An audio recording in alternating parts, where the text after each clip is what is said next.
We've left behind a bright red week for the American stock markets. As we enter the last 2 months of the year, is there a possibility of a Santa Claus rally, or will the bear market deepen as we break below the 200-day moving averages, making things even more dramatic? We'll discuss this and more in the second video of the week. Let's get started with the market and current affairs review. You know, every week I shoot 2 videos, and in the second one, I take a look at the American stock markets and a bit at cryptocurrencies. In cryptocurrencies, especially Bitcoin, we've left behind a very positive week. We'll discuss that. But before, as you know, we've been commenting on the general picture through the lens of the NASDAQ, the father of Bitcoin, which is the largest index of the whole system, composed of the world's biggest tech companies. I've been explaining how pessimistic I am about the overall picture and how the rise might not be sustainable. We've delved into this in detail each time. However, many people don't quite understand what I mean, so they look at the data and say, "Look, this is good, and look, that's flying high." In reality, it's very different from what's being shown to you. You can see that the big picture I outlined when I started this channel is unfolding step by step.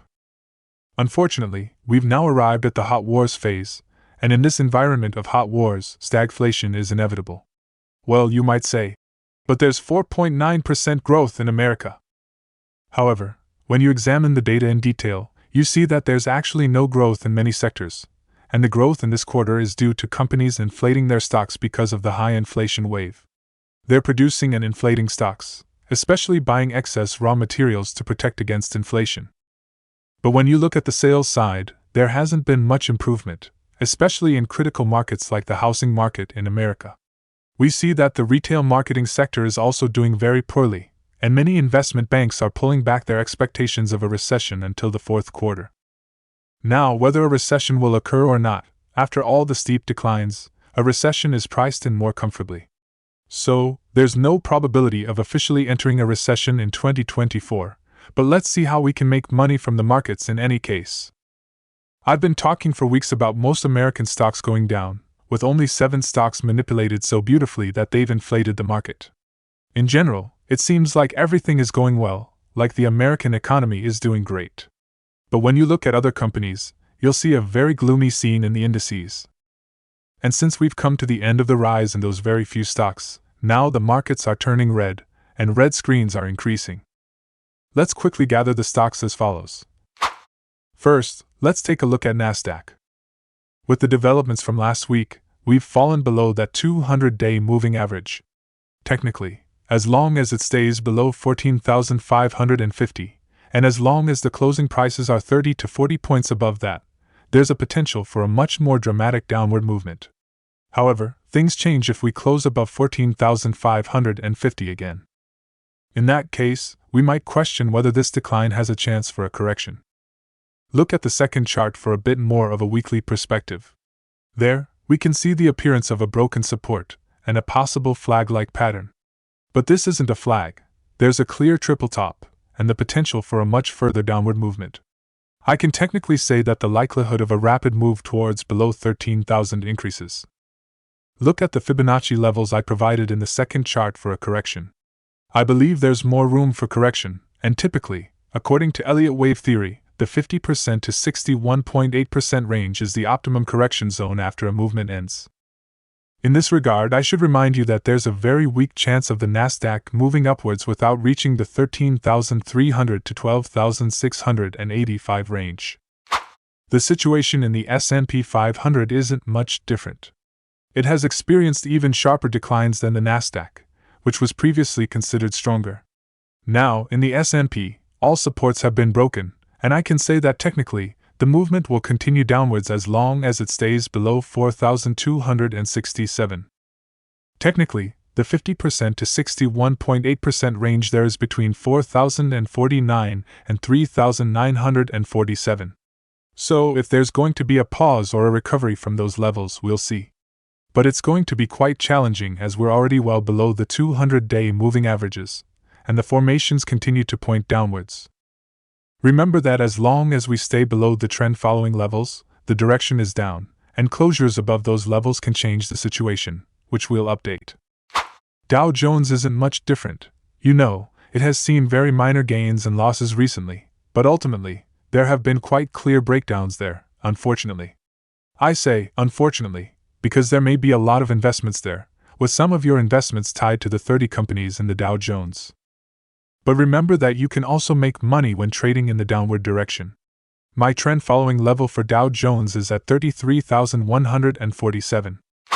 Apple, as you know, is the world's largest company. We mentioned that Apple was showing signs of weakness and warned when it was at its peak. We said that the historical high at 198 would remain a peak, and it couldn't be surpassed. Downward movements began, and we've seen pressure there for a while.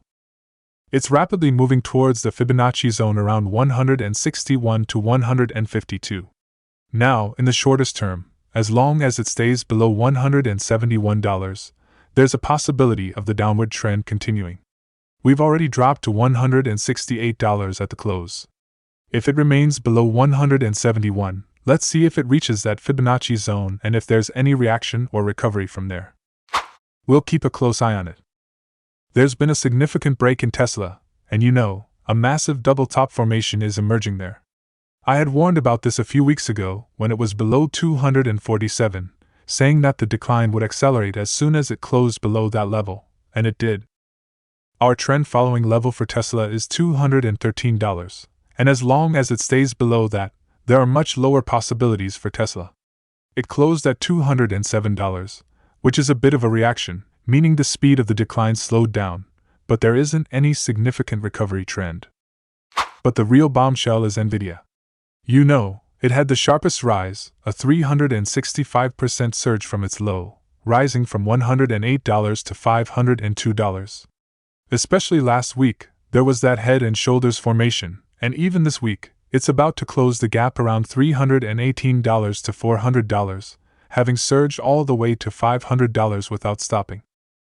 Almost nobody holding short positions remains there, but of course, for options traders, especially those carrying put options, it didn't have much of an impact. It only dropped the value of your put options to nearly zero, which is a small premium you risked and could lose. However, when you win, if you're correct, you can make substantial gains. Right now, a movement has started like that. Look, we've come close to the $400 threshold, and there's a massive head and shoulders pattern there. When it breaks below that level, as we close below that range, there's a real possibility of a sudden decline to at least $318. So, you can potentially achieve significant gains with downward trading. But looking at it as a short-term trade, you can also consider a stop at the closing above $417. Bitcoin experienced a sharp surge, breaking a formation that resembled a head and shoulders. We had already mentioned that one shouldn't stay short above $31,700. It rose to $35,200, almost reaching $35,191. Now, $35,191 had been the ultimate target for the inverse head and shoulders pattern formed at the bottom weeks or months ago, and it reached that level. Typically, when a product reaches its targets, there's often a pullback or consolidation. I can say that Bitcoin still has the potential for further upward movement. However, I'm a bit cautious now, as the chart is showing a bit of a double top pattern. So I'm a bit cautious, but as long as it stays above $33,354, I'm watching carefully. This week, I entered a short trade above $35,191, closed a bit of it at a profit, and left the rest around the cost level. It's trading around that cost level as I'm making this broadcast. But the primary scenario is not to stay short above $35,191, and there might be a bit more potential for upward movement. It could experience some resistance around here, but there's still a possibility of more upward movement, especially if it behaves like gold.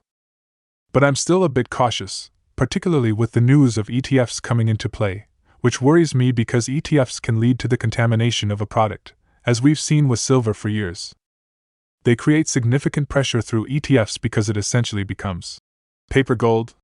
And the same could happen with Bitcoin, meaning its derivatives might start manipulating it. So, we'll be watching for this news. What's essential for me is whether Bitcoin genuinely solidifies its position as a safe haven, an escape from risks. Yes, I would consider buying Bitcoin above $35,000 or $36,000, and I might see potential up to $45,000 or $50,000. But I can't say that the picture is clear yet, especially since the US government, particularly with its significant ownership of the Treasury, can manipulate it up or down at any time. That's why I'm maintaining my cautious perspective here. I'm negative below the trend following level of $33,354, and above that, I'll look at short-term trends. My short-term view for now. Lastly, let me take a look at Ethereum. My trend following level for Ethereum is at $1,753. I'm negative below $1,753 and positive above it. Ethereum's movement, of course, remained weaker compared to Bitcoin because more people tend to seek refuge in Bitcoin. Especially, there's the prospect of ETFs for Bitcoin. Ethereum is a significant cryptocurrency, but its movement has been weaker than Bitcoin's. If Bitcoin continues to recover and goes above $35,200, we may consider taking long positions in Ethereum.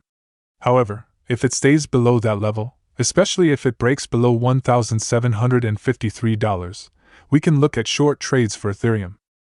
I'll continue to shed light on your path during these challenging times.